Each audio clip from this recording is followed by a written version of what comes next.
जी नाज़रीन, आप देख रहे हैं दुनिया है सहाफ़त की। मैं हूं आपका मेज़बान मोहम्मद साजिद।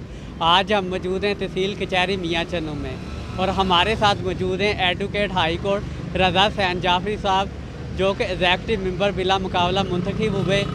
बहुत शुक्रिया साहिब भाई, आपने मुबारकबाद दी। अल्लाह ताला की एक बार फिर करम नवाजी हुई है कि मैं बिला मुकाबला जो है मेंबर एग्जेक्टिव मुंतखब हुआ हूँ और मेरे साथ दीगर साथी भी हैं जो कि मुंतखब हुए हैं बिला मुकाबला। हमारे 10 मेंबर एग्जेक्टिव जो हैं वो बिला मुकाबला मुंतखब हो गए हैं और एक नायब सदर भी जो हैं वो बिला मुकाबला मुंतखब हो गए हैं। और बकिया जो दीगर सीटें हैं, सदर की है, जनरल सेक्रेटरी की है, जॉइंट सेक्रेटरी की है और फिनांस सेक्रेटरी की है, उस पर जो है वो इलेक्शन होगा। लाइब्रेरी सेक्रेटरी की सीट पे भी इलेक्शन होगा। तो ये 5 सीटें जो हैं उनका जो मुकाबला है वो आखिरी मराहल में दाखिल हो गया है। बड़ी गहमा गहमी है, मुख्तलिफ ग्रुप जो हैं वो जोड़ तोड़ में लगे हुए हैं और हर जो उम्मीदवार है वो यही समझ रहा है कि मैंने इंशाल्लाह कामयाब हो जाना है और मुंतखब हो जाना है। 10 तारीख को जो है यानी कि परसों सुबह जो है वो कास्टिंग शुरू होगी, पोलिंग शुरू होगी और शाम 5 बजे तक जो है पोलिंग जारी रहेगी और उसके बाद इंशाल्लाह रिज़ल्ट आ जाएगा। और ये एक बहुत अच्छी रवायत है जो कि अरसा से कायम है कि भाई हर बार एसोसिएशन जो है वो हर साल अपने जो है वो नुमाइंदे मुंतखब करती है और ये जो इंतखाबात और एक जमहूरी अमल है वो हर साल जो है अपनाया जाता है और तमाम जो वकला दोस्त हैं उसमें पार्टिसिपेट करते हैं, अपना वोट देते हैं और अपने जो है सदर और सेक्रेटरी और दीगर अहदेदारों को मुंतखब करते हैं।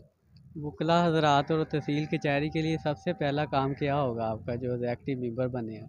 देखें जी, पहले भी मैं नायब सदर भी मुंतखब रहा, जॉइंट सेक्रेटरी भी रहा, मुख्तलिफ अदवार में जो है मेंबर एग्जेक्टिव भी मुंतखब होता रहा हूँ। तो हमारी ये तरजीह हमेशा से रही है और इंशाल्लाह आइंदा भी रहेगी कि बार और बेंच में जो है ताल्लुकात जो हैं मज़ीद बेहतर से बेहतर हों और जो आम लोग यहाँ पर आते हैं इंसाफ के हसूल के लिए, उनके लिए सहूलियात जो हैं उनका अहतमाम किया जाए ताकि वो आसानी से जो है वो इंसाफ के हसूल के लिए अपना अमल कर सकें।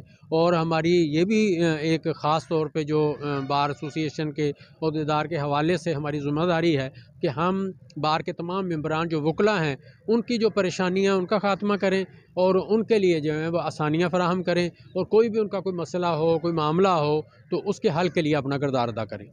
जो आपका मेन इंटरेस्ट है तहसील कचहरी का, वहाँ सिक्योरिटी के मामला नहीं है और सिक्योरिटी नहीं है उधर, इस बारे में आप क्या कहें? नहीं जी, पुलिस की जानिब से जो है वो एहलकार तो मौजूद रहते हैं, मतलब गेट पे कचहरी पे इधर उधर मौजूद रहते हैं। लेकिन एक बात जो वो मेरे नोटिस में भी है कि भी बैगर्स हजरात जो हैं वो ख़वातीन भी हैं, मर्द भी हैं, वो बग़ैर किसी रोक टोक के जो है वो कचहरी में इंटर होते हैं। तो उनके रूम में अल्लाह ना करे कोई यानी कि इस तरह का मसला हो, कोई दहशत गर्द उनके रूम में अगर दाखिल हो जाए किसी अदालत के अंदर या किसी दफ्तर के अंदर पहुंच जाए तो ये जो है बहुत बड़ा एक अलमिया होगा और नुकसान होगा। और मैं जो है DPO खानेवाल, DSP मियाँ चन्नू और SHO मियाँ चन्नू से रिक्वेस्ट करता हूँ, पहले भी मैं उनसे मिलकर ये बात का इज़हार कर चुका हूँ कि तहसील कचहरी के जो सिक्योरिटी के मामलात हैं उनको मज़ीद जो है फूल प्रूफ बनाया जाए।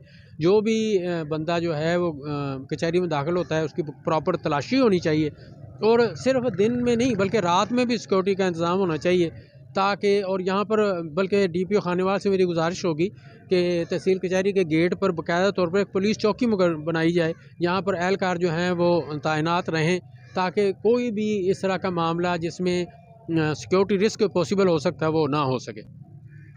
जी, जैसा कि आपने इनकी बात सुनी, इनका कहना यही था। DPO खानेवाल और DSP मियाँ चन्नू से इन्होंने मुतालबा किया कि जो मेन इंटरेस्ट है तहसील कचहरी का, वहाँ सिक्योरिटी के चौकी बनाई जाए। कैमरा मैन मोहम्मद अली के साथ मोहम्मद साजिद, दुनिया है सहाफ़त की, मियाँ चन्नू।